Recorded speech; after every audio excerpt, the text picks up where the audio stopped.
makes me want to hop onto stage like various Australian actors have done recently.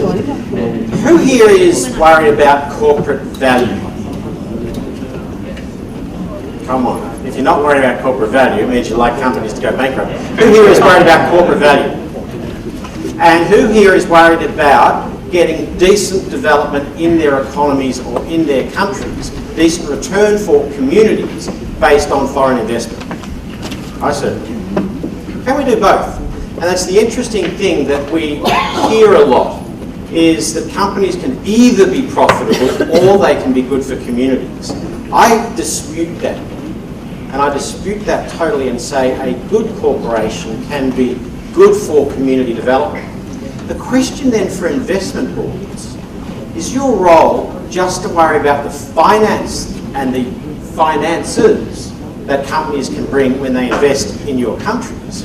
Or do you look more broadly at the overall community and economic benefit that investment can have? If you had a company from country A coming in to invest $100 million, but had a very good track record of working with local communities, and you had a company B from a different country coming in to invest $110 million with a bad community track record, which really is the better investment for your company and your country? $100 million with a good relationship, or $110 million with a bad?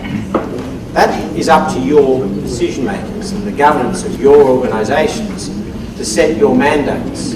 But I would suggest that it's a very important role for governments in determining the type of foreign investment that you want coming into your countries, to have companies that understand the shared value paradigm and can improve the net benefit to your communities as well as your economy, as well as to their own shareholders.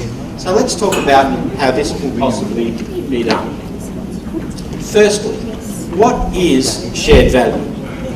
And the first thing I would like to say is shared value is not corporate social responsibility. I define corporate social responsibility as old-style philanthropy, giving without an expectation of return. And there certainly is a role for corporate philanthropy as part of community engagement. But that's not the big picture. Corporate social responsibility is usually limited to about 1% of pre-tax profit as targets that companies have in giving back to communities. But what about the other 99%? What about the other role in economic development and economic multipliers that companies have? Michael Porter and Mark Kramer from Harvard Business School wrote an article in 2011 called Reinventing Capitalism, when they coined this term shared value. But they didn't invent it, they just put a nice badge on it. Shared value has existed before Porter and Kramer wrote about it. And the best example I've ever come across is BHP Billiton's anti-malaria program in Mosul, Mozambique. BHP Billiton, the world's largest mining company, actually runs the world's most effective anti-malaria program. Not the World Health Organization, not UNICEF, not the Bill and Melinda Gates Foundation, but BHP Billiton. They lowered adult malaria infection from 92% of the population to 5.6%. And some people would turn around and say, there you go, that's a very good corporate social responsibility program. And I say, no, let's take the measurable step one step further. By reducing adult malaria infection from 92% of the population to 5.6%, BHP Billiton was able to reduce absenteeism in their workforce from 22% to 2%, and that increased the productivity of their assets by an amount higher than the cost of the program. In other words, the anti-malaria program was directly, measurably profitable. Some in the left wing feel very uncomfortable about it. They say companies should give back just to be good. And some in the left wing talk a lot about sustainability. And when they talk about sustainability, they talk about environmental sustainability, which is right. They talk about social sustainability, which is right.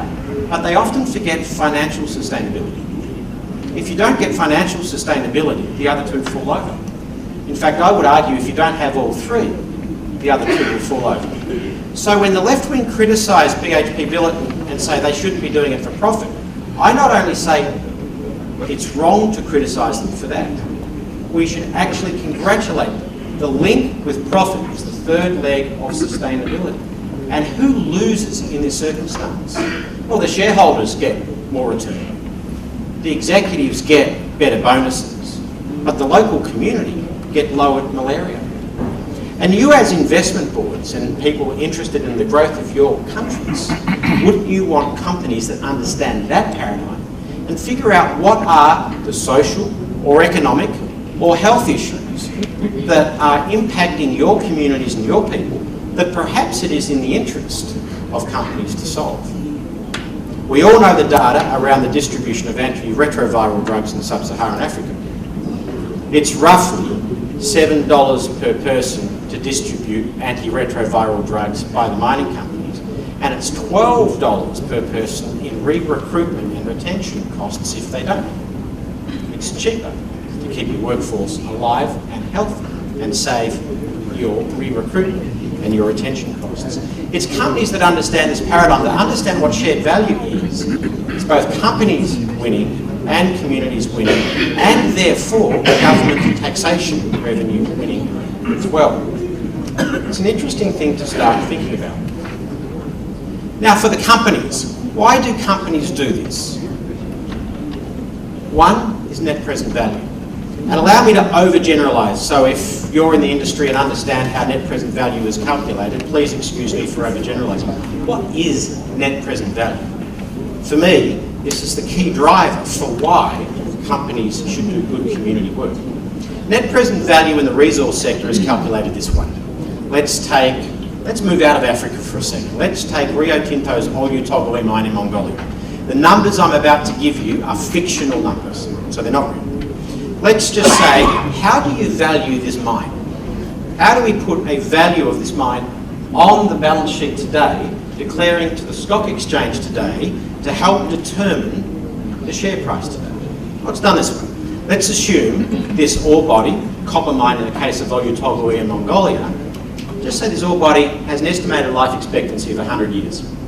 Some really smart people get together and figure out how much is it going to cost to build and operate this mine over 100 years. And let's say for the ease of maths, it's $100 billion. Big chunk of change. That's how much it'll cost to build and operate over the life of the mine. So how much revenue is this going to bring? Some other really smart people get together around their spreadsheets and they look at what's happening to ore prices and they look at what's happening to economic development. They try and guess how much revenue will come. And let's say they come up with a figure, 150 billion. But does that mean the mine gets 150 billion in revenue, 100 billion in cost, and therefore it's worth 50 billion? No, because you have to discount the revenue for a number of factors. The cost of holding money, sovereign risk, will the government go and change all the laws on you, and community risk. Community risk is sometimes forgotten. Community risk is often forgotten until it goes really badly wrong. Let me give you a really badly wrong story. Bougainville. Bougainville is a little island off the north coast of Papua New Guinea. It had operating on it in the 1980s the Panguna copper mine. It was responsible for 30% of Papua New Guinea's export revenue. 30% of their export revenue from one copper mine.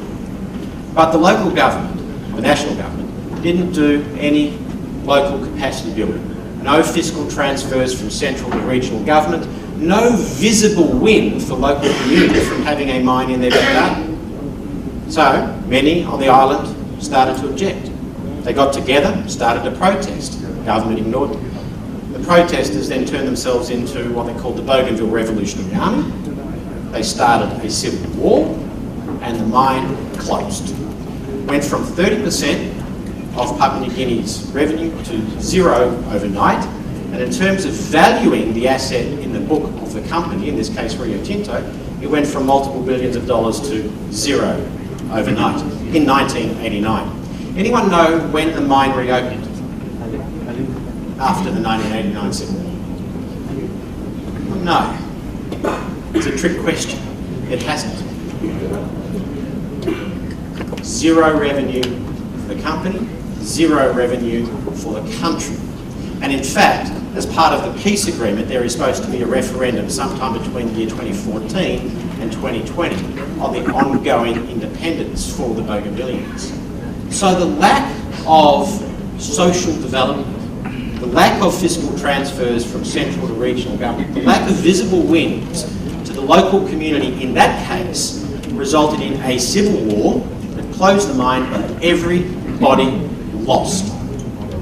So social risk is an incredibly important thing that companies must take into account. So if I were to discount that future 150 billion revenue in Mongolia by 10% for the cost of holding money, 10% for social risk, and 10% for sovereign risk, that's a 30% discount. 30% of $150 billion is 45 billion. Therefore, the net present revenue, the discounted future revenue is 105 billion. The cost is 100 billion. 105 billion take away 100 billion. Net present value of the operation Mongolia, $5 billion. Again, I need to stress these are fictional numbers. But what is the impact of social risk? If I decrease the social risk discount from 10% to 5%, not because I put my finger in the air, but because I do genuine projects that genuinely increase acceptance of local communities, health, education. Education can work in a number of ways, and I'll come back to that later. And I genuinely engage with local community. So I genuinely and really get support. Not just greenwashing, not just nice PR, but genuinely get support, and I therefore can lower the risk rating from 10% to 5%. What does that do to the net present value of my asset? Well, 5% discount on 150 billion is 7.5 billion. I therefore decrease my discount. I increase my net present revenue by $7.5 billion. I therefore increase my overall valuation of my asset by $7.5 billion. From $5 billion to $12.5 billion. I more than double the value of my asset as it's declared in the stock exchange today if I create genuine community programs that get real interest and real value in the perception of the communities. Now, from a corporate perspective, do you want to reduce that social risk discount factor and improve the value of your company? Yes. You, as government representatives, looking at the sorts of investment that you want to come into your economy, do you want companies that reduce their social risk discount rating because they're genuinely working with the people in your communities to get acceptance for foreign investment? Let me go back half a step about train wrecks. Bougainville wasn't the only problem in 1989. There were problems all throughout many parts of the developing world. And many companies still don't get this point. Still don't understand the risk about getting it wrong with local communities. And the risk can be extreme, like in the case of Bougainville. So question the types of nationalities that are sending companies to your countries and wanting to invest in your countries. Are there certain companies or certain nationalities that are not paying any respect at all to the question of social risk? And it might look good in year 1, it might look good in year 5, but if you create the sort of social dislocation that leads to Bougainville, how is it going to look in year 20 and year 30? And I would suggest to you as governments of countries wanting foreign investment that an absolute condition of any country or any company's investment in your country should be an understanding of the social risk and the willingness to work with you and your government to reduce that social risk and i.e. get genuine development for communities because it's valuable. The second bullet point, access to capital. I'm a non-executive director on a new merchant bank in New York. It's called Cornerstone Capital. And we believe that the financial markets don't currently price in this community risk properly. In other words, a company with a bad community relationship is currently overvalued because they haven't put the risk rating in right. And a company with a good community relationship is undervalued. So we look at investment opportunities in the same way every other investment bank does, and then we overlay on top of that community risk. And if we create a profitable bank out of doing that, we send a signal to the rest of the financial markets to do so. And if we do that, we send a signal to the entire capitalist system to properly price risk. So the companies that actually have made the effort to have a good community relationship will get better and cheaper access to capital. That capital that then flows into your countries for economic development. Let me go back half. So for companies, from the corporate perspective, shared value is about these three key points. It decreases operational risk. And if you speak to any resource company, particularly mining but also oil and gas, they will tell you the above ground social risks are the ones that destroy a project. The underground technical risks can reduce the profitability but don't destroy it. Understanding shared value decreases the operational risk that has the potential to destroy your entire project. Secondly, it increases the net present value that's declared to the stock exchange today. Impacts on executive bonuses today, impacts on the share price today, even though it's a discounted future revenue. And it improves day-to-day profitability by easier operations, by lowering retention and recruitment costs, and, as I'll talk about in a moment, increasing the educational standards of local communities so you can then recruit from those local communities in year 10, year 20, year 30, and reduce fly-in, fly-out costs over a long period of time. That's from the company's perspective. These presentations will all be available to download from the website later, so you can pull all of this later. But basically what I'm saying in this graphic is there is a profit and loss impact for good community relations, that is lowering your day-to-day costs, and that many executives understand. But then there is the value impact, like the impact on net present value that I spoke about, that many executives still don't. And again, I will pass the message to you that my view is one of your roles when talking to companies that are potentially investing in your country is you need to understand, if the executives understand both the above the line impact, the profit, and the below the line impact, value, in the way they approach and work in your country, in your communities, and with your people. Interestingly, shared value can be created by all external facing elements of a business. And this is why I don't like corporate social responsibility. I'm going to go a little on a limb here. I used to work for the UN and the NGO world. I don't think the UN and NGO world actually works. That's why I left them. I think there will be enough cynicism in this room about the impact of Oxfam, Save the Children, World Health Organisation, etc. Lots of money, lots of big white land cruisers, not so much impact. Corporate social responsibility is a bit like the NGO part or the UN part of a company. 1% of pre-tax profit, let's paint rocks white, let's build some sports grounds, let's sponsor a couple of schools, and therefore all the do-good stuff is being done by somebody else. And it misses the great opportunity for companies and for people to expand it to all external facing parts of the business. Human resources, procurement, supplies and management. We'll just talk about procurement for a moment. Surely procurement has nothing to do with doing good. Well, let me give you, again, Rio Tinto in Mongolia, and this is a real example. This is really interesting. The Old Utoloi mine is in the middle of the South Gobi Desert. There is nothing there. Really, it is the least densely populated country in the world, and there's nothing there. Yet, when building a mine, you need boots, uniforms, and helmets. So where does Rio Tinto get boots, uniforms, and helmets? Well, you could go over the border to China. The Chinese border is 60 k's that way, and buy boots, uniforms, and helmets, because there's no local inherent capacity in the economy to create this. And that might be cheaper in the short run. But over the long run, over the life of the mine, it's much cheaper for the company if you create the inherent local capacity to create the boots, uniforms, and helmets. So what does Rio Tinto do?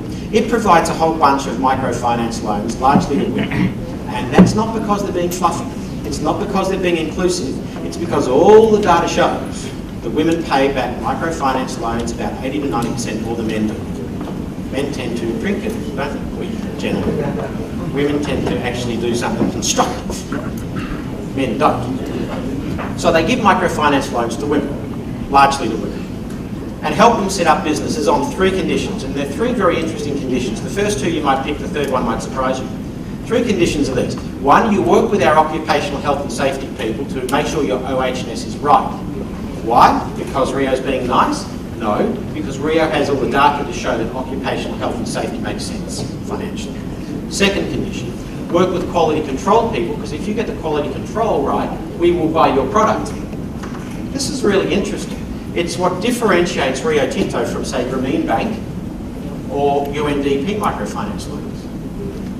I will give you the microfinance loans, and if you get the business right, I will also be your key customer. I will be your anchor customer to guarantee that your company can grow. And then the third thing, which is really interesting, work with Rio Tinto to sell your boots, uniforms and helmets to other mines throughout Mongolia. Why? The copper mine in Mongolia that Rio runs is not competing with the coal mine in Mongolia. The copper mine in Mongolia is competing with the copper mine in Chile. So if I can get a business to create my inputs and expand their product offering and decrease their input cost by volume, I get lower costs for my business, and therefore I'm more likely to be able to compete with a company in Chile. Therefore, it's in Rio's interest to build the local economic capacity, to provide those things necessary for the mine, and further employment is as a result. In fact, 21% of the adult employment in South Gobi region is now directly or indirectly attached to Rio Tinto's mine. Now, answer me this. Is that model better than corporate social responsibility? Is that model better than painting a few rocks white or sponsoring a sports club?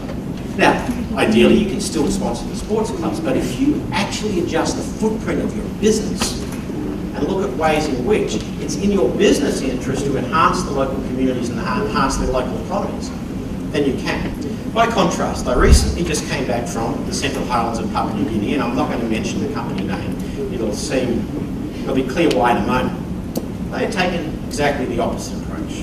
They've got a gold mine operating in the Central Highlands of Papua New Guinea. This gold mine's been operating for about 20 years, and the local village has no water, no electricity, no decent sewerage, and almost no highly qualified local employment. One of the highest costs this company has is flying in, flying out staff from the rest of Papua New Guinea, an enormous amount of security problems, an enormous amount of theft, because the local community doesn't like the company.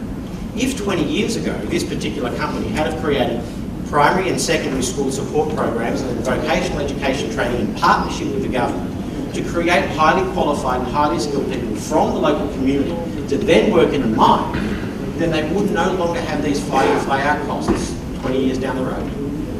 Their cost of production wouldn't be $1,100 an ounce, which is a real worry for a gold miner when gold's coming down below $1,200 an ounce. Their cost of production would be down around $600 or $700 an ounce. So it actually makes long-term sense for a company to invest in the local communities and help the health and education, not just because they're being nice, not just because it's corporate social responsibility, but so they can have a healthier and a better educated second generation workforce.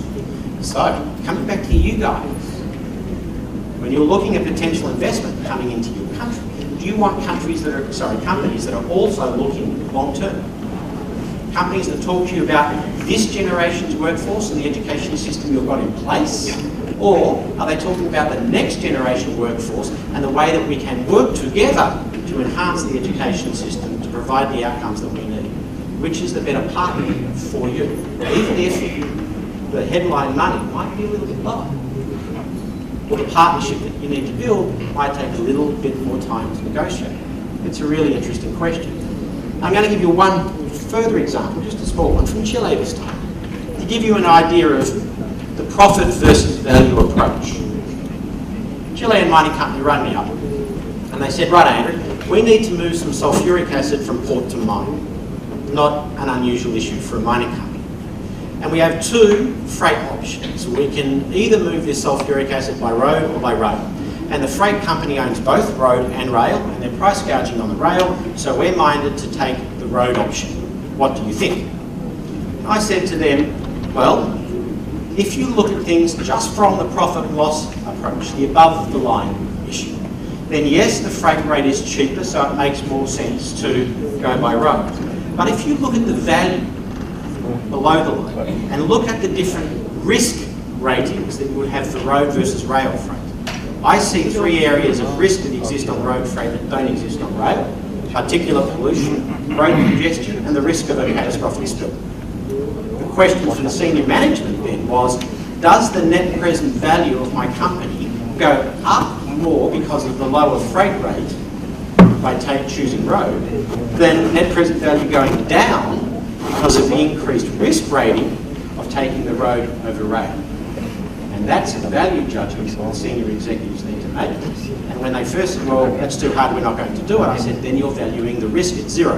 And whatever the risk is, it ain't zero. So, do your partners understand the technicalities of how they need to work through the issues of risk? Twice. So whose job is it to do this shared value? Is this something that's just fluffy off on the side? I argue no.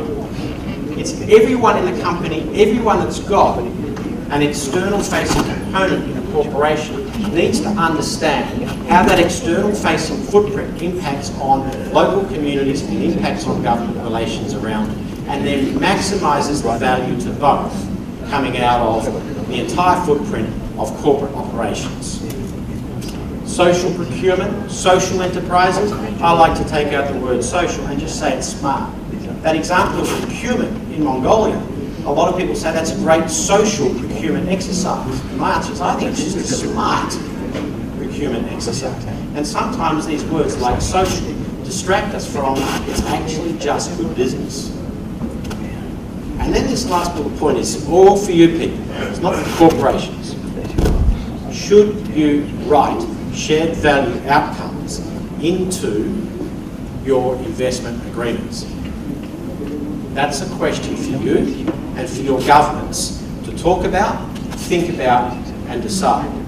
And there are certain countries that provide more companies with a shared value understanding and certain countries that provide less, even though they might have more money. Do they provide more value? Is this one right? Well, if I have trouble, let me know and I'll So that's your question. Do you write them into investment agreements? Do you understand that shared value approach enough yourself? Let me, do I need to use this or are we still happy with it? Use it? Or use it? You can hear me fine. I'm just going to put this aside for a second. If I need it, let me know. So do you write shared value requirements into your investment agreements with corporations, and how do you negotiate? People like me can advise on that, but it's something that you've got to figure out yourself. For government, choosing the right partners who look for shared value can multiply the impact of your foreign investment. Multiply many, many times. Yeah, now we get it. And let me turn that on. So it's your call as governments as to whether you're going to demand the multiplied effect of shared value. And you've got to figure that one out. And leading companies will be very happy to sit down and negotiate that with you. Let me go back again. So, let me now talk about another role that governments can have when you're looking at shared value impacts. And I call it the convening role. I wrote an article for Harvard Business Review recently talking about why don't we take the Grand Prix model to communities rather than the billboard model. And what do I mean by that? Right now, many companies treat communities like billboards. There's BHP's community relation, there's Standard Bank's community relation, there's BASF's community relation program. But who sponsors Grand Prix cars? Ricardo, the new Australian Grand Prix driver. Who sponsors his Red Bull car? Well, Red Bull does, but another dozen companies do as well. In a partnership, why don't we look at community relationship and community development that way as well? Here's two good examples. Peru. Developing a mine in a place called La Granja. As part of the mine development, there needs to be relocation of villages, not an unusual circumstance. We need to relocate villages into different terrain. And we need a series of economic growth factors put in place in what was called the Chiclayo to Chota corridor, i.e. port to mine. Part of the reason you need broad spectrum economic growth is to avoid the problem of Bougainville. Get people to subjectively perceive that they're better off for having a mine in their back garden. And a mining company came to me and said, can you build an alliance of NGOs and UN agencies to help us with economic development down the Chiclayo to Chota corridor? And my answer to them was no. I just don't think the UN agencies and the NGOs are going to act fast enough, nor are they going to accept a mining company as a partner, and nor do they accept profit as a legitimate motivation. So I don't see a lot of good partnerships there. But I did say, why don't we do an experiment? Why don't we look at the UN Global Compact lead 50 companies and ask how many of these 50 companies are already operating in Peru, and then ask how many of these 50 companies are already operating in the Chiclayo to Chota corridor. And we were really surprised to find there were 10. 10 major multinationals already operating in this economic zone of interest. BASF, Coca-Cola, BOI, Nestle. And then when we looked at the economic and social issues that needed to be met in the Chiclayo to Chota corridor, lack of potable water. Who's got lack of potable water problems in their countries?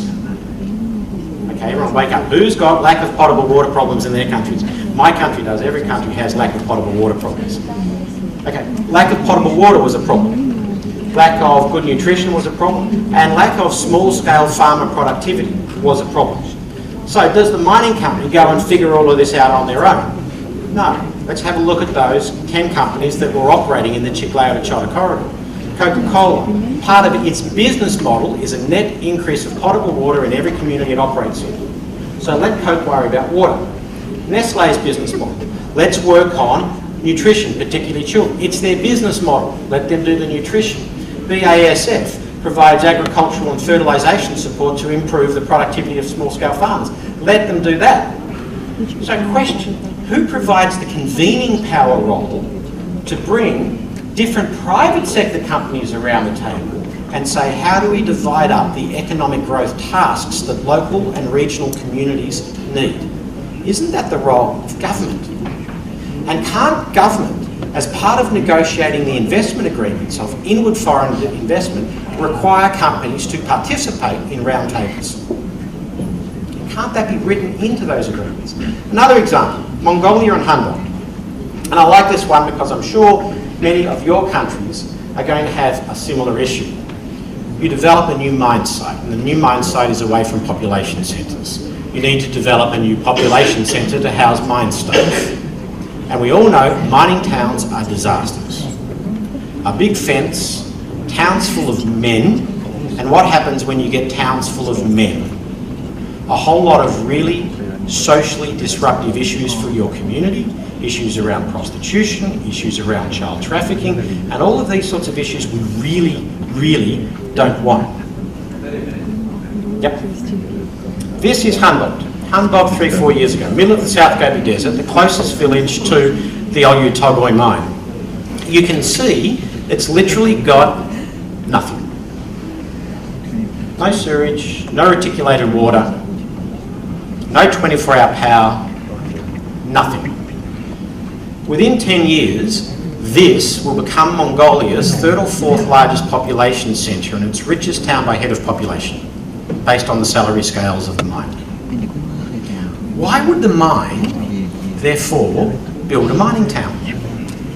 Would it make a lot more sense to sit down with the private sector in Mongolia and say, this is the greatest investment opportunity that exists inside Mongolia today? Why would the mining company build apartment blocks when you could say to the property development community in Mongolia, and there were 65,000 apartments under construction in Mongolia, I'll provide subsidised loans to my staff. If you build them according to my standards and we get to inspect them, then we'll give you access to our staff to sell your product. So my staff get to buy into an asset, you as a property developer get to make a profit, and you start to build a community that includes the property development company and the supermarket company and the cinema company and all the other companies that come in. So you begin to get a diversified economy, which is critical because staff of Rio Tinto said that they would be prepared to move from everywhere else in Mongolia to the new Hanbog town if there were good schools, good roads, good community facilities, all of that was predictable, and a diversified economy to allow for the employment of spouses. Something we should have predicted but didn't. Now, who provides the convening power and the master planning for this town? Very easy for the mining company just to build a mining town, put a big fence around it. From the mining company's perspective, they then pay all the OPEX and all the CAPEX for the town. Not good for long-term profitability. and all the social problems that come. I don't need to go into them in detail. If you get the government to lead the role in creating the planning process, bring all the other private sector companies in, then the mining company reduces its capital expenditure, but the government keeps control of the community development aspect to ensure that the town that is built is a good, homogeneous town that meets the cultural needs of whatever country. And I know if I was building that town, I would make a cultural mistake. I don't know what that cultural mistake would be, but if I built that town, it would be an Australian one, whether I meant it or not. So you need government at local, regional and national level to take ownership in the community development, the community building aspects that come from major foreign investment like mines. So Humboldt Town, 2008, 1,500 people, no reticulated water, sewerage or 24-hour power. 2013, already 4,500 people. By 2025, 35,000 people.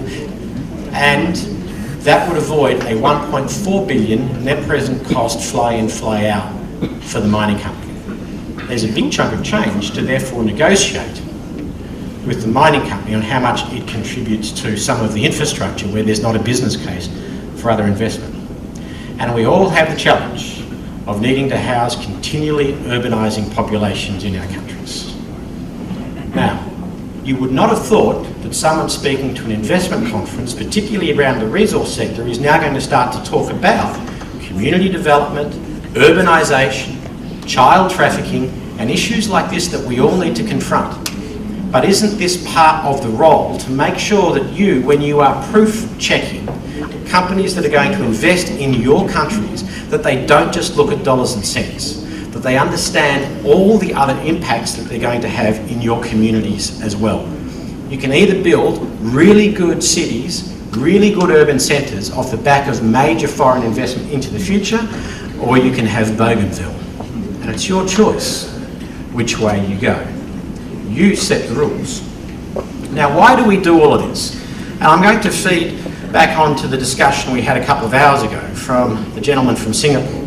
I believe today is a really exciting time in life because we have a three-way global convergence point going on. And the global convergence point is this.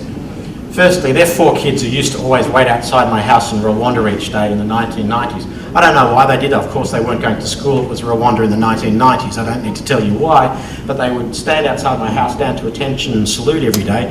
And then after they did that, we'd go and play a game of football in the street. But in a typical Rwandan way, to play football, you've first got to get a football.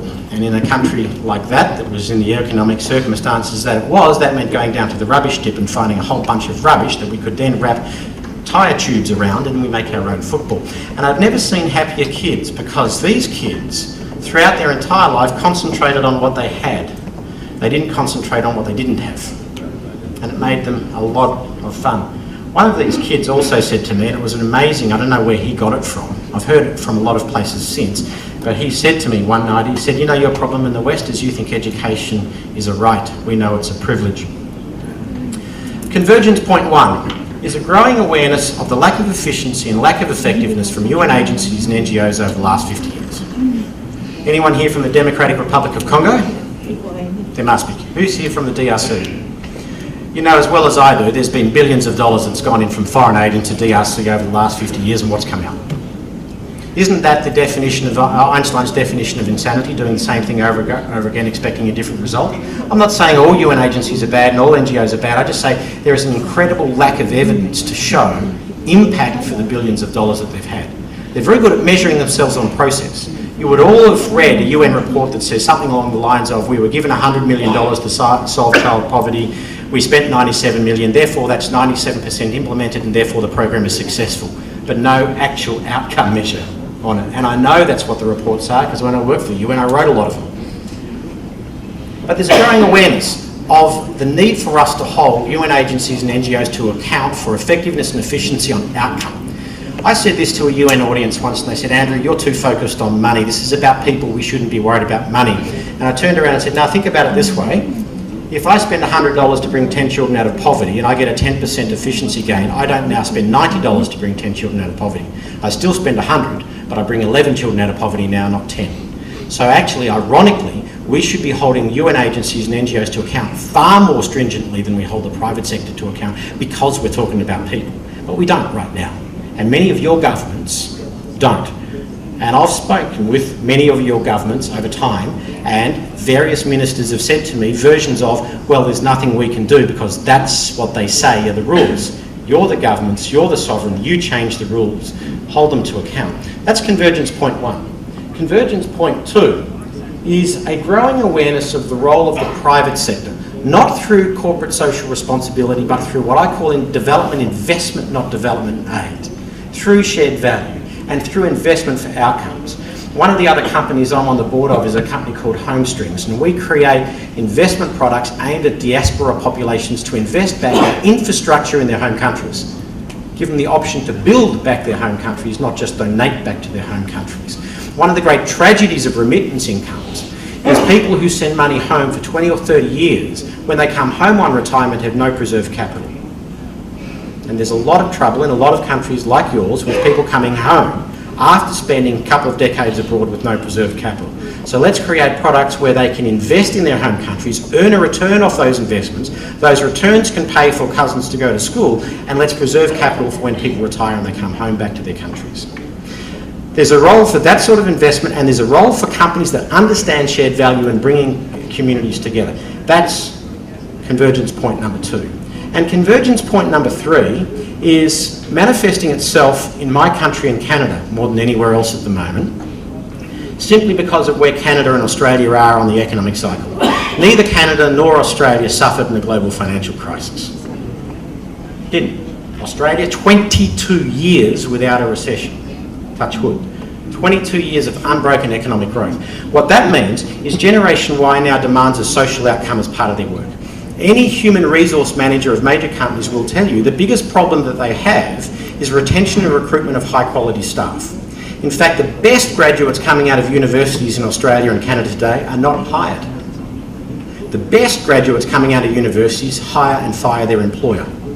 If their employer is not good enough, they'll sack their employer and they'll go get another one. And they demand a good salary, they demand a good career path, but they demand a social outcome as part of their work.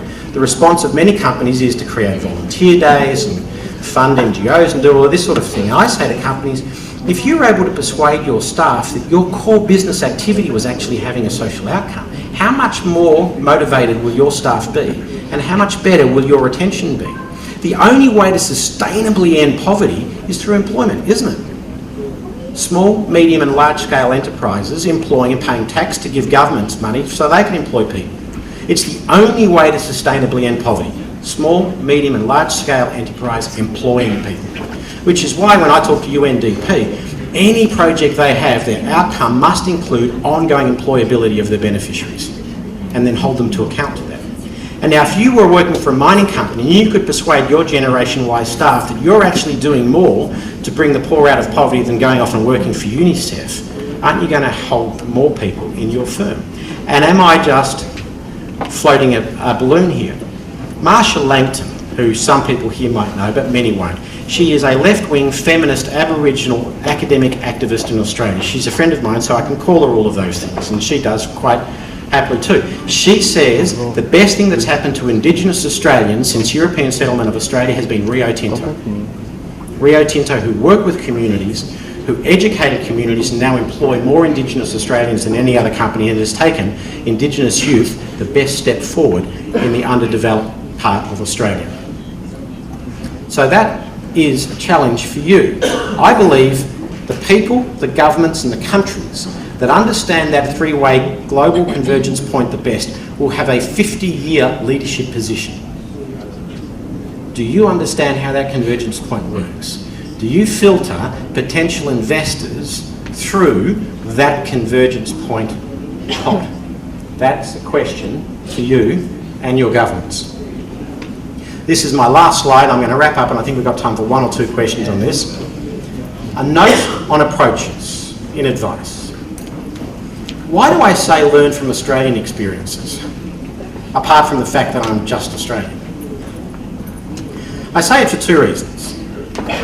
One, a number of Australian companies have done an enormous amount of learning about how to work with tribal communities, poor standards of education, poor standards of health, different cultural contexts and different language barriers by working with Indigenous Australians.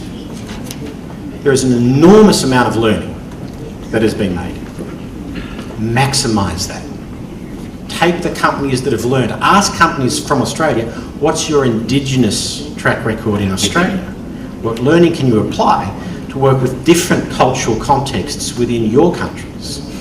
The second reason I say learn from Australian experiences, and I'm about to piss off my European and American colleagues. I've lived and worked in many countries in the world, 127 so far. I've had the good fortune of working in the non-for-profit sector and the for-profit sector. I'm about to now make a horrible generalisation. And the generalisation is this. The first instinct of a European coming into the developing world, including Africa, is to teach. The first thing Europeans like to do is tell you how to run your things. Americans will tell you how to run your things and then bomb you. The first instinct of an Australian is to learn.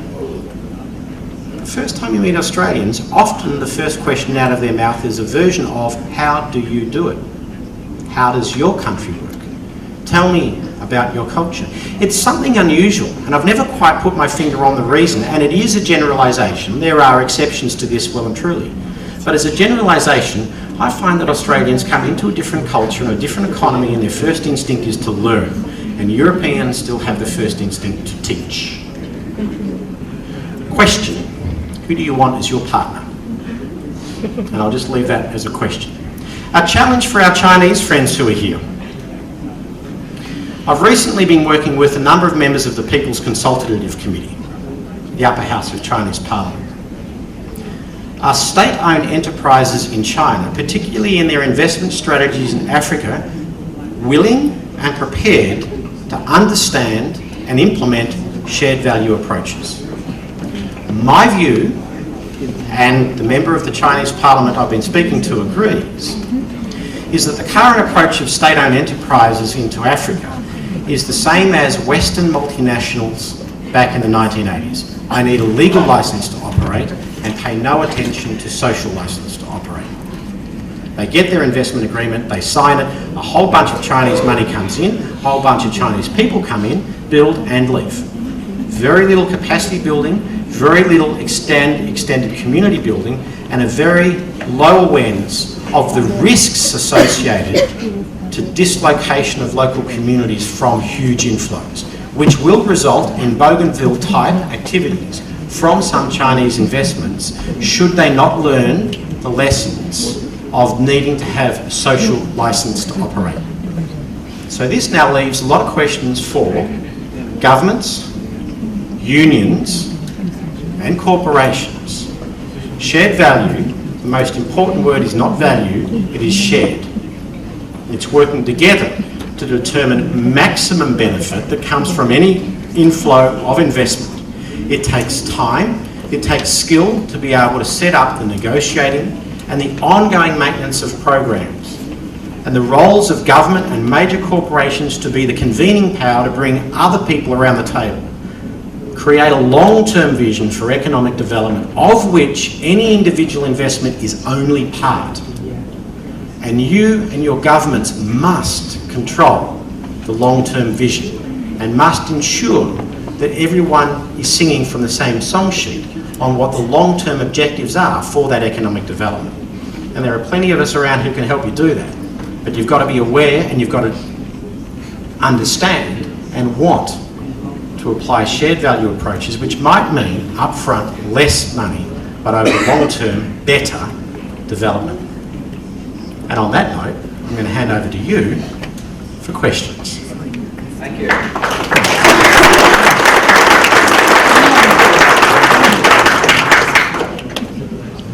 So raise your hand if you've got a question. One of the microphones will come over. If you don't have any, I get to have a drink of water and something stronger sooner. I've been provocative, I know that. Yeah. Je m'excuse, ma voix est cassée. Mais comment mettre en œuvre, il faut qu'on traduise pour lui. comment mettre en œuvre cette idée de valeur partagée, étant donné qu'elle ne figure pas dans la loi I'm going nationale. to need help. How to implement the shared value, because it's not in the law. Comment amener l'investisseur à le faire? How to persuade the Parce investor qu'il est, to il do est it, préoccupé par le profit. who are preoccupied by profit. Est-ce qu'on peut le convaincre facilement? Can we convince them easily? Was that a good translation? Yeah. Et merci et je m'excuse pour mon français. Hein. Voilà. Je ne parle bien français. The answer is understanding the difference between profit and value that I spoke about in the beginning. And you need to have as refined, if not a better understanding of the profit versus value paradigm than the company themselves do. I spoke at Minds and Money this week, yesterday, and I also spoke at Minds and Money in Hong Kong, and this question comes up often from small and mid-cap miners. It's very good for Rio Tinto and BHP to do this because they can afford it, we can't. Now, some of you will know in detail the reason why Rio's Mozambique investments failed. The headline reason is because the Zambezi River needed to be used to take the coal from mine to port, and ultimately the permit wasn't given to use the Zambezi River. And there's a number of political issues around why, but social risk was a significant part of that. And we need to remind companies that the social risk impacts on value. And if you're a small and a mid-cap company nowadays, particularly after the Mozambique write-down, if you're wanting to sell yourself to a big player, and that's often the business model of small and mid-cap resource and exploration companies, find an ore body and then sell myself to a big boy. That's their business model. Big boys will pay a premium for companies that already have created a good community relationship, and they will demand a discount for companies that have a bad community relationship. As part of your negotiations of incoming foreign investment, if you have a better understanding of that than even the companies do, then you're in a better bargaining position than you previously have been. But you need to understand in detail how the shared value impact works both on the profit side of the ledger and on the value side of the ledger. Plenty of us can help out with that, but I think there's a lot of really interesting negotiations that need to take place over the next 5 and 10 years for governments to take a better control of the investment agreement framework and demand a shared value outcome that ironically the companies will win from too. Does that answer your question? Est-ce qu'on a répondu à votre question, monsieur? Je ne m'entends pas, il a le casque. Any more questions? D'autres questions? Other questions, please? Come on, give Andrew a good one, a tough one. By the way, the shared value approach doesn't apply just to resource sector. It applies across all businesses. I do a bit of advice now to telecommunications companies on how to do it properly, health companies and even tourism corporations, particularly around local education programs that create better quality local staff that then lower input costs over a long period of time. Any questions? If not, I'm quite happy to finish up. Well, let's thank Andrew.